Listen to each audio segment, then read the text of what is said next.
If you're part of the 62% of our workforce that works white collar jobs, you're in an office. You just want the software you use at work to work.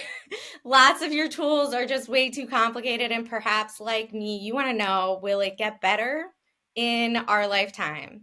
There is reason to be optimistic.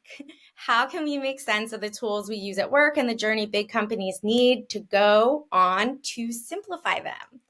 That's why my guest this week is Bermon Printer. With over 20 years of experience in product UX design and software engineering, Bermon offers rich consulting expertise across diverse industries. As a global digital transformation leader at Slalom Consulting, he leads efforts to modernize legacy systems with scalable solutions. We need that. A key figure in the Charlotte, North Carolina tech scene for a decade, Bermon also organizes conferences and events, sharing his knowledge globally as a thought leader and speaker. We are lucky to have him. I cannot wait for this conversation. But first, welcome to this week's episode of Make Sense, a video podcast that simplifies complex issues at the intersection of tech and people. There are many. Whether you're totally hyped on artificial intelligence and ready for the robot takeover, or you want to crawl into a cave after deleting all of your social media accounts, I'm here with my guest to help make sense of what's going on so you can make better choices and design yourself into the future. My name is Lindsay Tabus, the Lady Engineer. I am the founder of LearnProductMarketFit.com and a pragmatic futurist and human-first technologist. If you're new here, subscribe on YouTube, wherever you get your podcasts. Let's make sense of how we get to software that actually works and helps us do our jobs. Bermon, welcome. How are you? Hey, Lindsay, great to be here today. I'm excited to be on the podcast. Too. So just a shout out that Ronnie Batista recommended you, and I will link to the podcast episode with him that went out in December, which has a similar flavor about enterprise software, the big systems that we use at work and power a lot of the services that we also use as consumers. Let's start with our first segment.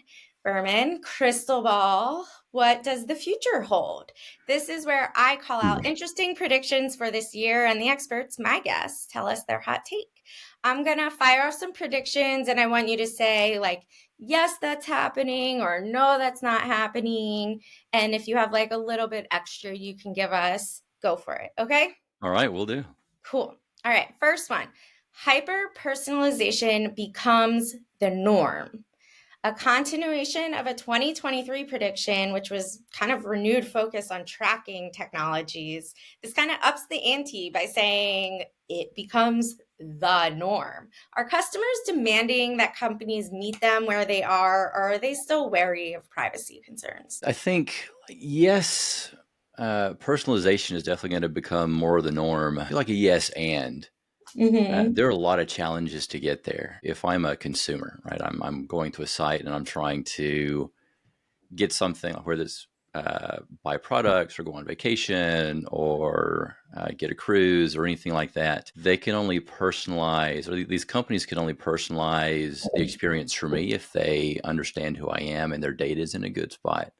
So I think that the biggest gap to personalization, like really like AI generated, AI enabled, or hyper personalization, depends on the data.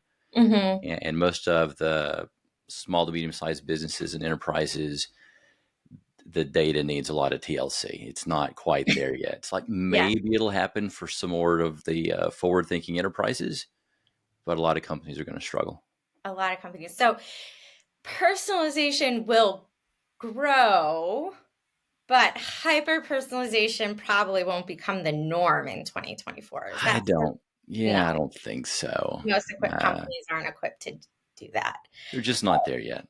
Yeah.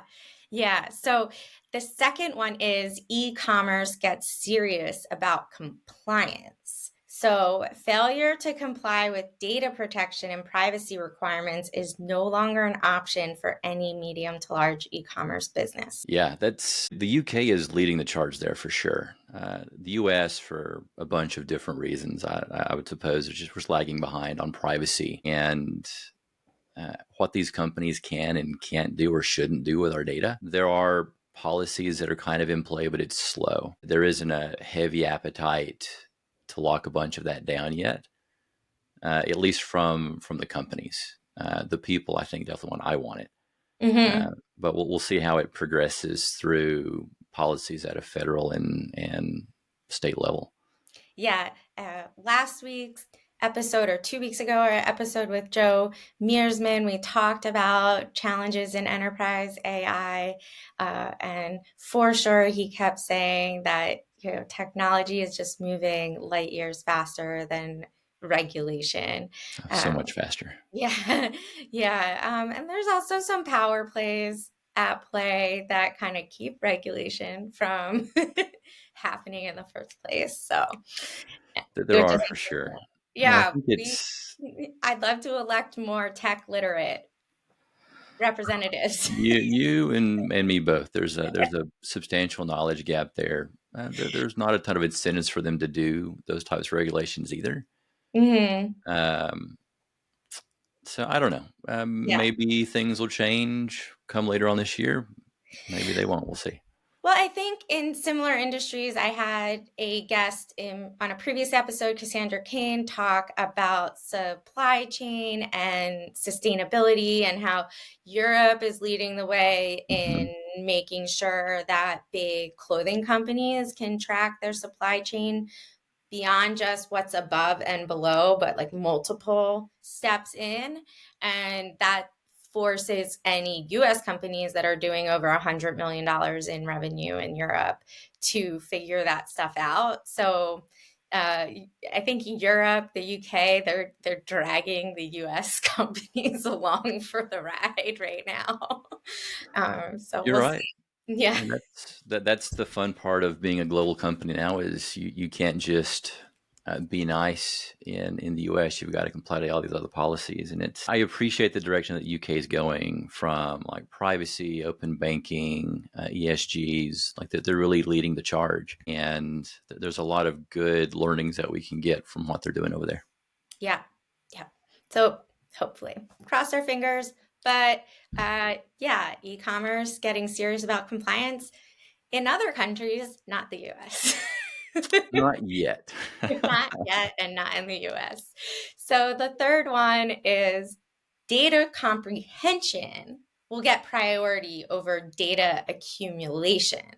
So the demand for actionable insights grows considering how much data companies do have. Will organizations prioritize understanding over accumulating more?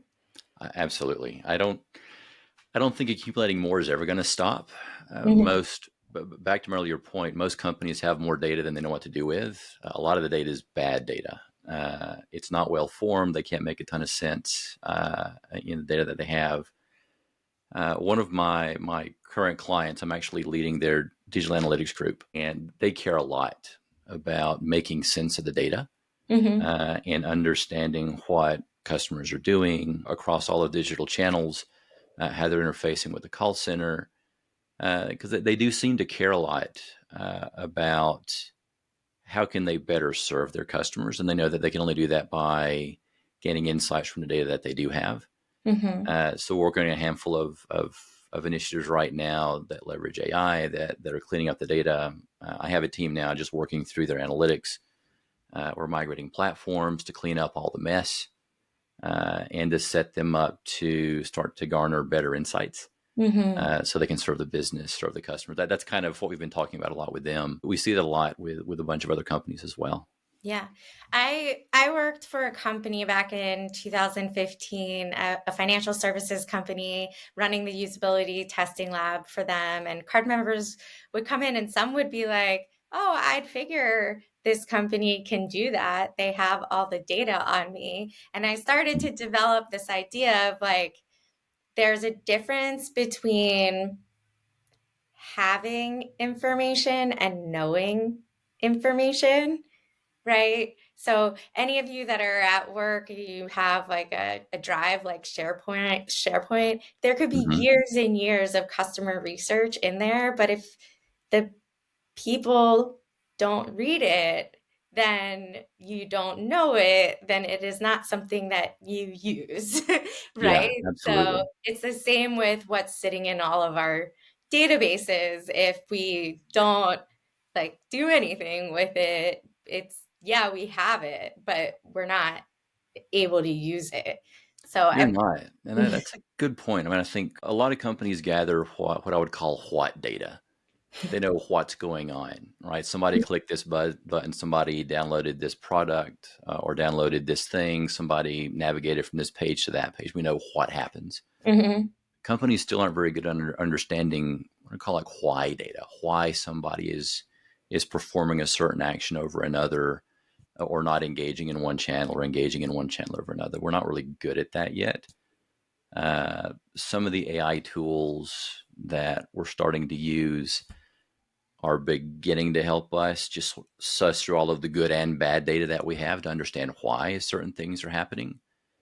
But I think it's really cool and interesting that you've actually worked in usability lab, because there, at least from my perspective, you still have to have a human that is talking to other human beings to understand why people are making decisions. Right. It's really hard to do that with the AI because the AI is only as good as the data that you feed it, and if most of the data is bad, the results from Yeah. AI are going to be mediocre. Yeah, and you know what? What do they say? Like 80, 90% of purchasing decisions are made on emotions. Hmm. That's the why.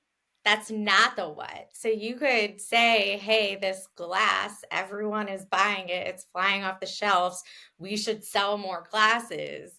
But maybe you have no idea. Maybe this Right. color glass is something that a celebrity wore in an outfit, and everyone's just buying this glass to break it and use that glass for something totally different, you know? And I know that that's kind of an absurd example, but you need the what and why always. Yeah, absolutely. All right, so that ends Crystal Ball. Before we kick off, I want to make a quick announcement. If you're new to Make Sense, I prepared a list last year of the top 10 clips from the first 30 episodes. So dive into the most insightful clips without having to watch full episodes by visiting lindsayt.com/ms top 10. That will be in the show notes. And I'll remind you one last time before the end of the episode. Cool. All right, Berman. So that brings us to our next segment, Deep Dive. In this All right. segment, we get into the details about a specific technology's implications for everyday people. So I'm going to cue it up. At the top of the show, I pointed out that 62% of the US workforce works white collar jobs. They work in offices for the most part. That's a ton of people that interact with enterprise software. Now, makes sense. We simplify things. So, for those of you listening that don't know what I mean by enterprise software, this is the technology that large organizations use to empower employees' work and customer experiences. So everything from managing inventory and facilitating customer support and communicating with your coworkers, powering e-commerce websites behind some of the biggest companies out there. That is what we mean by enterprise software. And as I let off, sometimes it's really bulky and hard to use, and we wish that it was as well designed as the tools we use for our personal lives. So, Berman, you've spent a good chunk of your career working on enterprise software. Why is it very common that this software we use is clunky and inflexible? You're going right for the jugular off the bat. No, it's rough. So large organizations, especially global organizations, they're just really complex. They've been around for decades, some maybe close to a century, and as they've grown to the size that they are now, they've used a lot of different software. So as they've moved forward decade to decade, a lot of that software, a lot of their infrastructure hasn't really gone away. So they've maintained it, and they incur what we would call technical debt. The technologies have changed to the point that they've now incurred debt, and it's costly, time-consuming, and difficult to maintain. Mm-hmm. And in some cases, having the people that know how to maintain those systems, they're probably retiring or moving into retirement. So what we see a lot of today is a lot of modernization with what they're doing to just manage their business, to serve their customers, to serve their employees. All that to say that everything is complicated. Yeah. Uh, Data is everywhere, systems are everywhere. People that own those systems aren't always the same person. And how well those systems integrate with other systems is a bit of a challenge sometimes. Mm. So we end up with difficult experiences, change being really slow sometimes. Mhm. And then people are averse to change because it is time consuming and costly. And they do it when they have to most of the time. So the modernizations don't really happen as often as they should. Yeah. I kind of think about it as, and I'm forgetting the name of the house in Silicon Valley out in the Bay Area where this woman just kept adding additions to the house. Mm-hmm.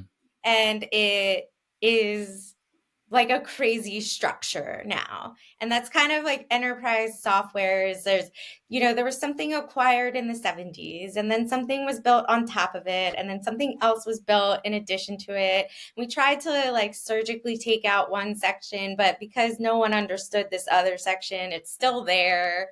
Yeah. And we're still using it because then we don't know, like, if we were to remove that thing, what would happen, right? So you get these, not only some software systems just are like monolithic and take over an entire organization. Others are so many layers of improvements, well-intended Mm-hmm. improvements that have now become what we call technical debt, which is a log of problems that need to be fixed. So much, so much. And that's a challenge. I mean, a lot of companies, they like to add too. Mm-hmm. It's rare that they take away. They're always adding and adding and adding. And every Mm-hmm. time you add something, you add complexity, you add risk. Right. So in some cases, the complexity and risk becomes so large, nobody wants to touch anything. They're You kind don't know what happens, right? Yeah, they're kind of afraid, like, if we remove this field from the form, we don't know, like, what will break behind it. Yeah. Right. There's Like, some situations that we've been in where our clients or the folks we're working with are like, well, let's just turn it off and see if anybody complains. Which has worked sometimes. It just means that nobody's using or touching that system, but they've maintained it for decades. I'm busy looking up that house name, so I'm gonna take the blame that I got distracted during my own podcast No because I problem want at to all. know what this house. I would love to see a picture. Yeah, I don't know. So now in the first segment, we talked about how companies have a lot of data, but maybe they're not using it well. And on the flip side, the customers maybe want a ton of personalization. I think you insinuated that companies are really not equipped to offer the personalization and flexibility. Why is this? I'll say it's probably for roughly three reasons that we'll see a lot. One, they can't change the systems. It is so complex Like that we they just know talked where to about. start. A lot of the business leaders aren't super technical, so they don't really know what they can and can't do to get their data in a good spot. The second thing that we see a lot is they may have what we call like a data lake, where all of the data just gets dumped into. Sometimes it's just a data swamp. It's not the Mm, best. But they have to turn that data into something that's useful. So typically, what more mature organizations will start to do is they'll employ what we call a customer data platform or a CDP. That's where you get to start to really make sense of the data, build segmentations for your customers, demographic, location, age, types of products. You start to really coalesce around the golden record for a customer, like the mhm. single source, the truth for who this individual is, their purchase history, their preferences. And then you can start to do some really interesting things with personalization once you know all of these important things about a single customer. Okay. Uh, I find it surprising that a lot of big enterprises have never really gotten to that point. They may have multiple versions of customer data, or customers' data is going to a bunch of different systems, but it's never been consolidated. And then the third and final challenge that we see a ton is in order to do something that large, it takes time. You have to have executive buy-in. And in what we're seeing now, I mean, I think CEOs, I think their average tenure is probably 5 to 7 years. If you're not the CEO and just a C-level exec, your tenure is probably 2 to 3 years. Wow. So if you're trying to do a big transformation that's going to take 5 years plus, the executives that sponsored that probably aren't going to be there. So you start, but you never finish because a new exec comes in, they have a different perspective, and they decommission or cancel whatever you were trying to do. So it's really difficult sometimes. So, one, you can't change the systems because you don't always know what the systems are doing. Mm-hmm. Two, data lakes, like that's kind of a thing to go after, but it becomes a swamp because then it's just not done well, and they don't have a single source of truth about a customer. Yeah. And then just like time and executive buy-in and leadership, maintaining consistency. Is there any company out there that does provide such a seamless experience that you're like, I know they're doing data really well? Is Yeah, there there are a few, I think. I go to Cap One a lot as my default. I Capital think they've One? done a really good job over the last decade with how they've embedded their innovation team into the organization holistically. They've Mm, done a really good job with that, and then how they're taking products to market.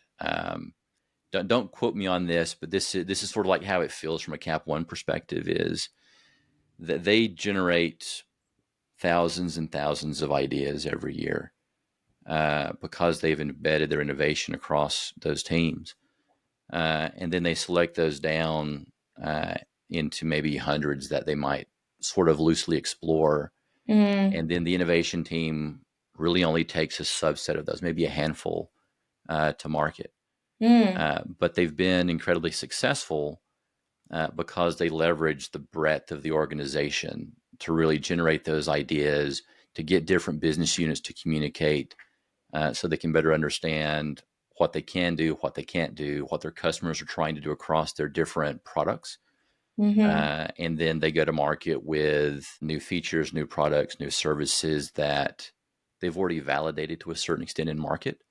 To know that there's a pretty high percent chance that when they launch this new thing, whatever it is, it's going to be successful. They've done the legwork. They're not just yeah. guessing. And that's the interesting thing about doing the legwork and properly planning is that you de-risk. Yeah, absolutely. And I talk about this in the startup world.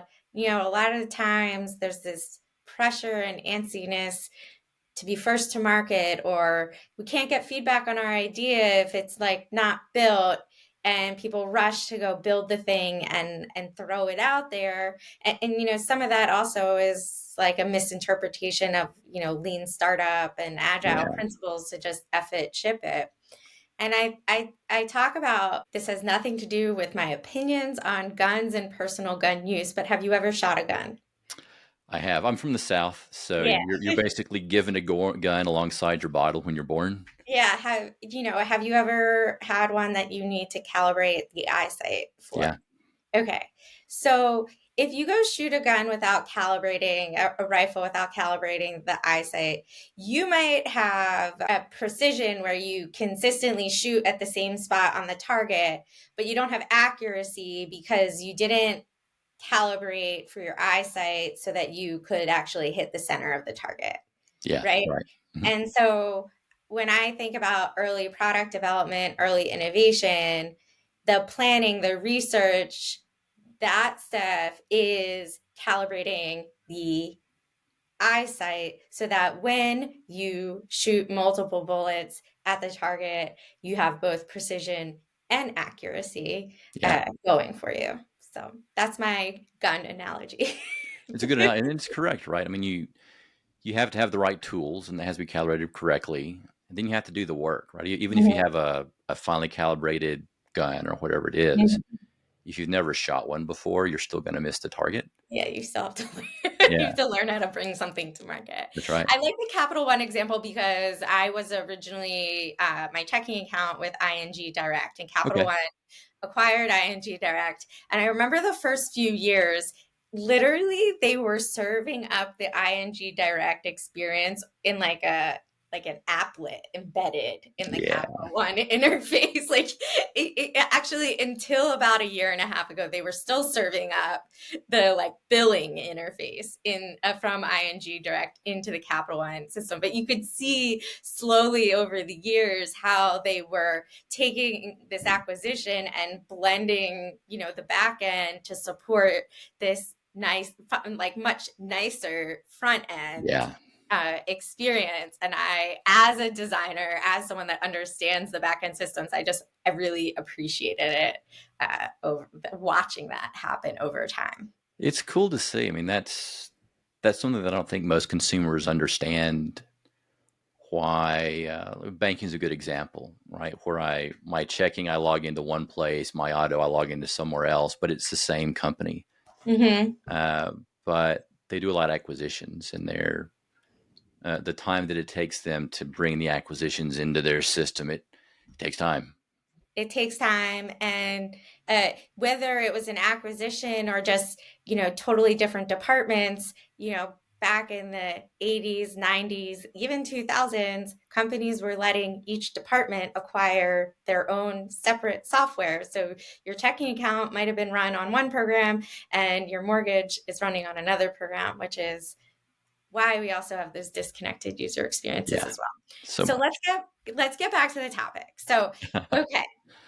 Now, enterprise software is clunky. It can be monolithic. It's a lot of stuff slapped together over time. People don't get it. Customers want a ton of personalization, but companies can't really do it because they're sitting on a bunch of data and they don't understand the data. What is the solution? There's probably not just one. I have personal preferences on what makes the most sense for folks. The What direction that we is trending right now? What is trending right now? What is Composable architectures, composable business concepts is really what's really driving a lot of change. Okay, so tell us Yeah, about composable business and composable let architecture. me break it down. So when I think of composable as a concept, let me back up.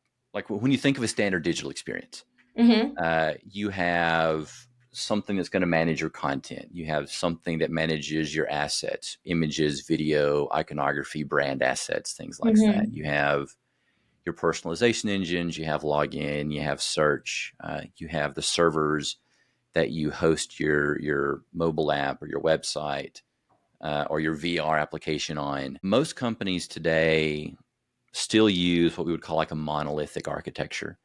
And what that means is they have a single unified system that they've either built themselves or they've purchased. So they have a big enterprise software license that does all of those 10 things or used to do all of those 10 things. Uh, what that lets the enterprises do is they can manage all of the stuff related to that product, website, or app in kind of one place. This is how software was done traditionally for decades. That's kind of what we knew. The challenge that we've been seeing over the past couple of decades as we've gone from just like really basic HTML sites with no CSS Mm-hmm. to really robust, personalized, AI driven experiences that are becoming more and more of the norm is these monolithic systems aren't flexible. They don't scale very well to meet more modern business needs. And you get in sort of this, well, nobody touch it because we don't know what everything does. Mm-hmm. What tends to happen is those businesses struggle to stay on top of demand. So composable is sort of the answer to that. Those digital experiences into more modular systems that serve a very specific function. So you take a content management system or a CMS, and that is the only thing that you want it to do. You want it to drive and manage your content. You have a search platform. It does search really well, but that's the only thing that it does. You have an asset management platform, and that's where That's you all your manage, images yeah, and your like all of your brand assets, images, videos, all the good stuff.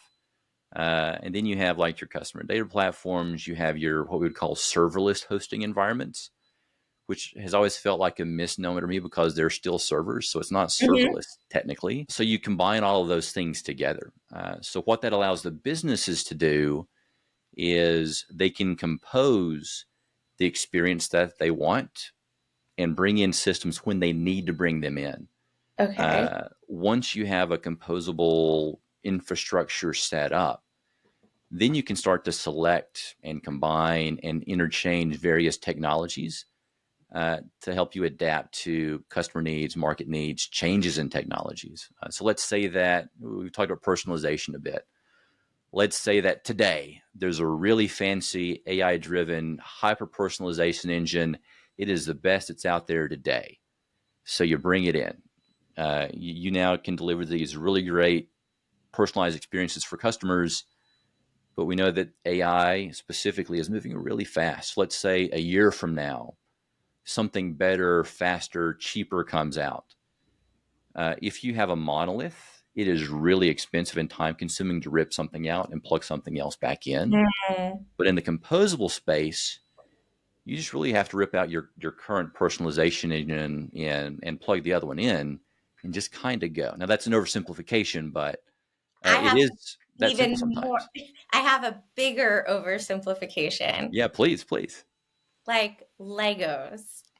Yes. Okay. So, like, you might buy a Lego set that's designed to build a house, and you build the house, but then you want to now build like a mobile home or a store Right. out of your Legos. So now you take the thing apart and you can build a store. But maybe you don't take apart the walls because the house, had a roof like this and the store now has a flat roof. So you just take the roof off, change the roof, put it back on. So it's like the Legos themselves and the different blocks are each piece of functionality or system, right? Content, media, personalization, and you can build them together in any way you want for what you want to display. Yeah, that's exactly right. I Perfect did that. example. I did that one time with one of my guests, and he was like, no. I could see that sometimes. I didn't want Lego to sue us. Yeah, but I mean, Lego makes those specific shapes to be reusable, right? Yeah, and that's the biggest one of the biggest values that we see in these modern composable systems that are out there is you Okay. can tailor them as you need to, right? You can adapt and change as the market changes, and it feels like it's changing a lot I think that's the big often. point is that composable architecture, it enables big companies to adapt and be more resilient to change. So the question now is, how big is this push? Is this like a revolution or just an evolution of work that's already been going on? Is it still just quiet talk in the corners, or do we have big conferences about this? Sort of How? all of the above. It feels Oh, like it's a bit more of an evolution. okay. I think the technology's been changing a lot, and I don't know. Like I've been doing this since the '90s, and I think a lot of folks that have been doing this for a couple of decades. We've gone from like static HTML and tables like the Dreamweaver and Fireworks world. I love Mhm. Fireworks back in the day. Or if you remember like GeoCities, how easy it Yep. was to create a website like that, but it was very basic. Keep going. Very simple stuff, right? Back in the late '90s. And then we move into like maybe the 2000s. Like this is the history of the web according to Berman, who may not be factually correct from a timing perspective, but in my mind, this is kind of what it feels like. Like in the 2000s, we started to have like Apache did some things. We had server side includes, and really what that is it let us templatize our HTML. Uh, Well, kind of like yeah, WordPress. yeah, Like before there was without the Squarespace, it CMS. was WordPress, and Yeah, WordPress had different plugins and different options so that you could change the way it looked and functioned. yeah, exactly. It's like instead of having to rewrite your header on every single page and your footer on Right. every single page, you would use an include, or use a CMS to do that. Like jQuery was big then. And then, Mm, like in the 2010s, we get more modern programming languages. So JavaScript really starts to come into its own with yeah. like the backbones, the Embers, Angular, React. Single page apps become a thing, which we're learning is now kind of a mistake.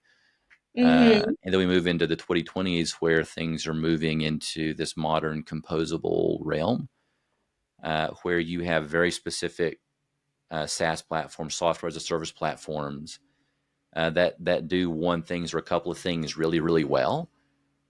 So we can start to now combine different platforms as we need to and build custom front ends, whether Mm-hmm. it's web or mobile or whatever, to do that work. And it's really cool, still kind of messy Mm-hmm. because the technologies are maturing, Mm-hmm. but it's kind of coming into its own now. So we're seeing companies sort of catch that vision, opt to do the expense now to modernize their infrastructure. We call it future proofing their infrastructure, so that they can adapt more 6 months from now, 3 years from now, 5 years from now.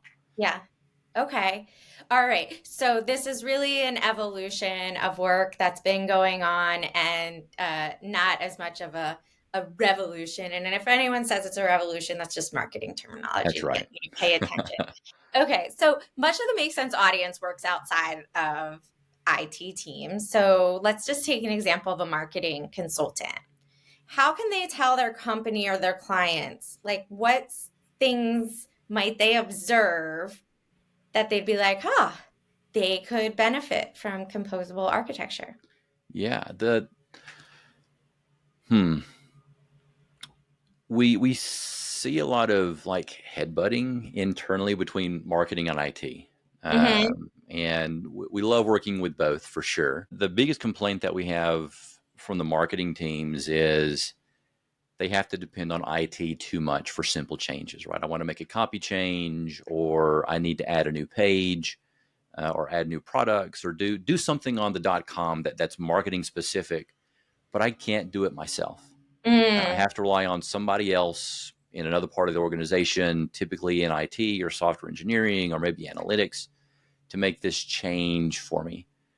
So it slows things down. When we think of, we see this a lot in smaller companies, definitely large enterprises. It happens at scale when you have these large global multi-brand type enterprises. yeah. Uh, so what the marketings really want is they want to be able to go in, they want to make changes and publish those changes whenever the heck they want to do it. Mm, They don't want to have to depend on somebody else to do it for them. right. Um, So that's a big tell, is yeah, if you are working with a company or within a company and every single kind of customer experience change you want to make to your company's web property has to go through IT, that's a telltale sign that your company could benefit from composable architecture. So let's talk about like marketing content. You talked about like CMS, like blogging and stuff like that. And I'm sure CMS has more to do with a lot of other things than just blogging. But how does composable architecture help with marketing content? Is it just what we talked about, like being able to control the content without having to go through IT? a lot of it really is. With the sales and marketing teams that we work with, I mean, their remit is to drive top of the funnel traffic Mm-hmm. and then convert people. Right. So bring Right. people to the website and then get them to buy things, sign up for things, opt in for something. Yes. That's exactly right. So there's a couple of levels to it. One is being able to make the content changes as they kind of see fit. And the platforms that are out there today, like they're pretty darn good. Like the new ones that Mm, are out there, we do a lot with Contentful as our headless CMS partner, and it basically gives the control back to the marketing and the sales teams to do what they need to do. So, mm-hmm. you get this your standard fare, right? They can add content, they can update content, they can archive content, which is important. It rarely ever happens because they don't have that control. They Mm, can also roll back changes. So the newer systems have pretty robust version control. okay. So if somebody makes a change and they flub it up, Mm-hmm. or the wording isn't right, or something else happens, they can go in and roll things back without anybody else having to do it. Right. Asset management is a big thing. How do they drive consistent brand alignment in the assets that they're using? Mm-hmm. And then when you think of just the overall publishing workflows, you can do a ton there. A lot of the clients that we work with use third parties. Mm-hmm. So they have their core marketing team, but it also lets them work with copywriters, translators, other Right. branding agencies, right? So all that happens within the system. And then a lot of the things that we work with the marketing teams around is campaigns. How do they get campaigns launched? and then how do they take them offline when they're over? And And then being able to do that without going through yeah, IT. Like, it's one thing to create the code saying, like, free shipping gets you free shipping if you enter it at checkout, but all the banners and pop-ups and stuff that come up with that content, that can be harder to control without going through IT if you don't have yeah, composable architecture and newer systems. that's exactly right. And then the last sort of trend or shift that we're seeing is like a lot of the content management systems used to be sort of form based. Mm-hmm. So even though there's this nice looking visual representation of the page with the headings and the images and the content, they're making those changes in a form somewhere, which has Right. never been super great. Sometimes it feels like you have to have a PhD to know how to use the systems, which is not the way that Not, we want to I always go. say, like, training is a poor excuse Yeah. for bad Like you got to design. get certified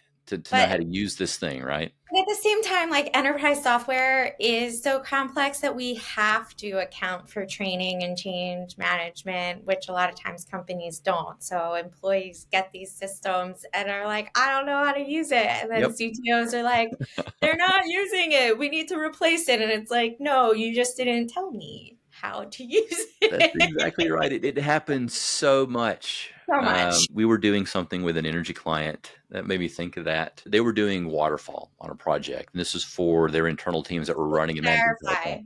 Waterfall means defining all of the requirements and the vision for the solution, and then building everything, and then, like, having the solution.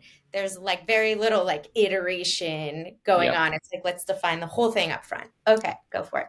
Perfect. Thank you. I feel like we need. It was like an old VH1 show or something like that that had like little pop ups during the music videos. Pop up video. Pop up It was video. literally Yeah. called it was the best thing ever. I love that. I feel like we need something like that for technical terms. Just pop it up and Pop start the up thing. video. But no, Okay. so they did that, right? So they spent, I think, a year and a healthy seven figures building this internal control software, but they didn't talk to anybody. So they brought us in.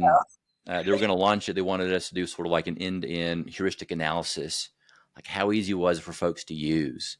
So we flew in engineers and plant managers from different parts of the U.S., spent about a week with everybody. Their usability study was basically everything failed. Everything was below the thresholds.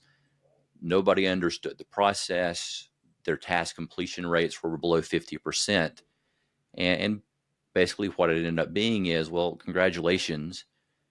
You have software that nobody knows how to use. They can't complete the tasks the software is supposed to help them complete. So you can do two things. You can redo it, or you can invest really heavily in training. Mm-hmm. They opted the training route, sunken cost fallacy. They're not going to redo anything, but it happens a lot. It Uh, happens a lot. In 2008, one of the first enterprise software projects I worked on, adjacent to our project was a healthy 9-digit oh boy. project that the client invested in, and they did not do enough upfront user research and launched handheld devices to all of their workers out in the field, and it was a bomb. And that is so much money that, like, So much. we need for other things, right? Like, whether your company can use them for other things, or like just the global, we can use that money for other things, to solve better, bigger problems. So research So, upfront. yeah, so I guess if you don't learn anything else, talk to the people that are actually using the systems you're building. 100%. So, is there, like, we talked a lot about, like, maybe e-commerce, because that seems to be like a relevant, easy Yeah. to grasp. But, like, how could a business maybe leverage composable systems to enhance, like, customer support? You know, like, a lot of us, whether we work in offices or not, have to call in at some point because we can't self-serve on the website or figure it out through the chatbot or the help forms. Is there an example with composable architecture that can help customer support? It's actually a really good example. So you can think of like customer support, call center type stuff. that there are various pieces that make that work really well, right? You typically have some sort of consumer-facing chatbot or FAQ page or knowledge center where you can search and find information about whatever your potential problem is. The companies that are doing it well typically have an agent version of a chatbot that gives them the same access to internal documentation, policies, all of the good stuff to help them make better decisions.